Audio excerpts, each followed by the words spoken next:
Brought to you by TechnoSpark 20 series smartphones. Brought to you by TechnoSpark 20 series smartphones. I'm superhuman.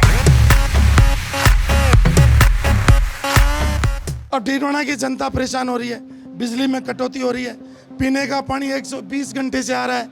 अगर जन्म मृत्यु प्रमाण पत्र बनाने जाए, अस्पताल में जाए वहाँ भ्रष्टाचार, रेवेन्यू में जाए वहाँ भ्रष्टाचार, जिस ऑफिस में जाए, नगर परिषद में तो भ्रष्टाचार का अड्डा है। अभी मैंने 2-3 दिन पहले उनका फोटो देखा था, तो उनको मेरी राय है कि नाव में बैठ के नहीं घूमे, एक बार अपने पापों का प्रयास साथ गंगा में जाकर के स्नान करके करें। चुनाव हार गए, वो कह रहे हैं मैं यहाँ तो अभी संसद जनता की है जी, जनता की चलती है।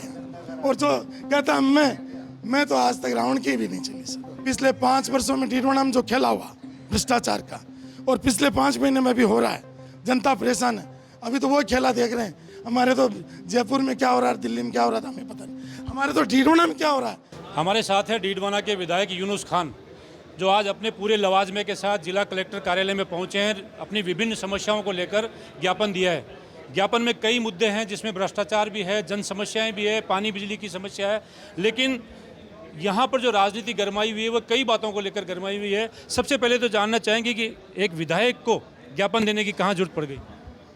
देखिए, मेरा चुनाव में नारा था जय जय जनता, जय जय डीडवाना। और डीडवाना की जनता परेशान हो रही है, बिजली में कटौती हो रही है, पीने का पानी 120 घंटे से आ रहा है।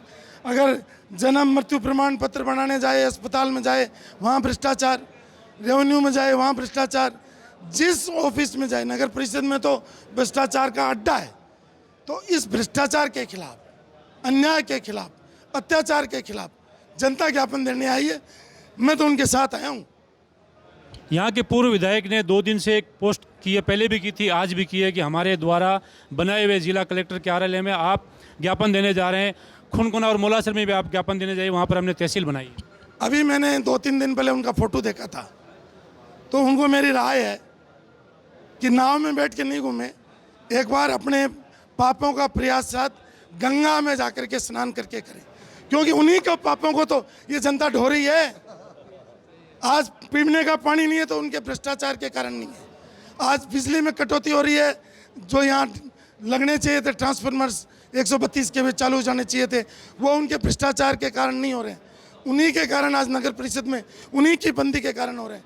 तो उनको तो पहले अपने पापों का प्रायश्चित करना चाहिए, उसके बाद किसी पर आरोप लगाना चाहिए। वो कह रहे हैं कि 2008 में जब आपकी सरकार थी, आपने जिले की घोषणा नहीं करवाई, प्रतापगढ़ को जिला बनाया था, फिर भी आप श्रेय, वो कह रहे हैं कि आप जिस जिला कलेक्ट्रेट ऑफिस में जा रहे हैं वो उनके द्वारा बनाया। देखो, इसका श्रेय तो 2 लोगों को जाता है, एक वसुंधरा राजे जी को और एक अशोक गहलोत को। ना मुझे जाता है ना किसी और को जाता। जो पूर्व विधायक जिनकी आप चर्चा कर रहे हैं, जो इनको गंगा नहाना बाकी है, उनका तो खुद का मन था कि मोलासर या निमोद में बन जाए।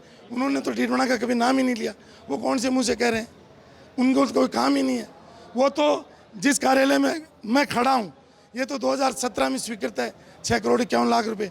ये 27.5 करोड़ रुपए वसुंधरा राजे जी का प्रोविजन किया हुआ है मिनी सचिवालय के लिए। तो उन्होंने तो ये दुकानदारों को ओबलाइज करने के लिए, उनका पार्टनर बनने के लिए यहाँ लाए। ये जनहित में नहीं है, ये किसी भी जनहित में नहीं है, यह जनता का अहित है। अपने दलालों को, अपने चहेतों को ओबलाइज करने के लिए जनता के साथ अन्याय किया है।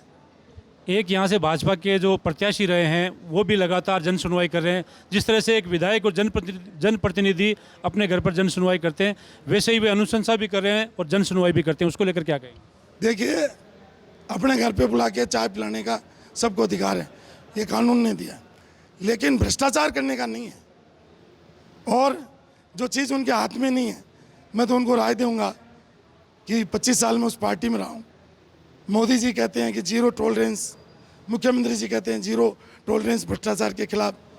उस पार्टी को, जो पवित्र पार्टी है, उस पर 5 महीने में जो ताल लगा है, उससे मन दुखी होता है। बस इतना ही कहूँगा। उन्होंने एक लिस्ट जारी की है 2 दिन पहले, जिसमें कुछ ट्यूबवेलों की स्वीकृति है। उन्होंने कहा कि मैंने सरकार से ट्यूबवेल फला गाँव को या फला इलाके को दिलवाई है। वो तो अभी हाउस चालू हो रहा है, आ जाएगा। मेरे क्वेश्चन लगे हुए, आ जाएगा किसने क्या किया। अब आप अगला कदम क्या रहेगा अगर जनता की समस्याओं का निराकरण नहीं होता है? और जिस तरह से बिजली की कटौती निर्बाध रूप से हो रही है, लगातार हो रही है, भीषण गर्मी है। पानी की समस्या डीडवाना में लंबे समय से चली आ रही है।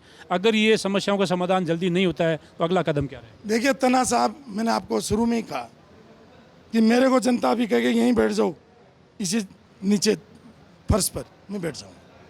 अब ये जनता फैसला करेगी कि अगला मेरा कदम, इनके पीछे मेरा कोई कदम नहीं है, लेकिन इनकी राय ये है जनता की कि अगर 15 दिन में कोई समाधान नहीं होता है तो कहाँ से शुरू करें। पीने के पानी के धरना लगाएंगे ऑफिस के सामने, फिर लगाएंगे नगर परिषद के सामने, फिर अस्पताल के सामने, फिर पीडब्ल्यूडी के सामने, अलग अलग शिक्षा, चिकित्सा, पानी, बिजली, सबके धरने अलग अलग लगाएंगे। हमारे पास तो जनता के पास क्या है, उनके पास है जो 96,000 वोटों से चुनाव हार गए, वो कह रहे हैं मैं यहाँ तो अभी संसद जनता की है जी, जनता की चलती है। और जो कहता है मैं तो आज तक रावण की भी नहीं चली सर। 4 जून को लोकसभा का परिणाम आ रहा है। लोग इंतजार कर रहे हैं कि वसुंधरा राजे गेम करने वाली है और खेला होने वाला राजस्थान की राजनीति में। आप क्या मानते हैं? देखिए अभी तो पिछले 5 वर्षों में डीडवाना में जो खेला हुआ भ्रष्टाचार का, और पिछले 5 महीने में भी हो रहा है, जनता परेशान है। अभी तो वो खेला देख रहे हैं। हमारे तो जयपुर में क्या हो रहा है, दिल्ली में क्या हो रहा था हमें पता नहीं, हमारे तो डीडवाना में क्या हो रहा है उस खेले का पता है, उसके पर्दाफाश करेंगे। लेकिन लोग कहते हैं कि अगर वसुंधरा जी कोई खेला करेगी तो यूनुस खान का अहम रोल रहेगा उसमें। मेरे को तो जनता कहेगी जी मेरा तो कोई रोल ही नहीं है, मैं तो गरीब बड़ा आदमी हूँ, मैं तो इनका नौकर हूँ। ये कहेंगे बैठ जा तो बैठ जाऊँगा, ये कहेंगे उठ जा उठ जा, ये कह देंगे जाके हमारा काम कर दूँगा, ये कहेंगे झाड़ू लगा हमारे घर लगा दूँगा। मैं नौकर आदमी, मेरे पास कोई खेला नहीं। तो 4 जून को क्या परिणाम आ सकता है पूरे राजस्थान के परिप्रेक्ष्य में पूछूंगा। देखो यहाँ जो लोग हैं खड़े हैं, उन्होंने अलग अलग लोगों को वोट दिए, ये चाहते हैं हमारा आदमी जीते। मेरी भी प्रार्थना कि इनके आदमी जीते, जिसने तो ये थे यूनुस खान जो डीडवाना के विधायक है। जन समस्याओं को लेकर जिला कलेक्टर ऑफिस पहुंचे हैं, जिला कलेक्टर को ज्ञापन दिया है इन्होंने और कई मुद्दों पर खुलकर चर्चा की है। अब देखते हैं कि आने वाले दिनों में जन समस्याओं का कितना निराकरण होता है। सहयोगी आसिफ के साथ हनीफ खान, डीडवाना।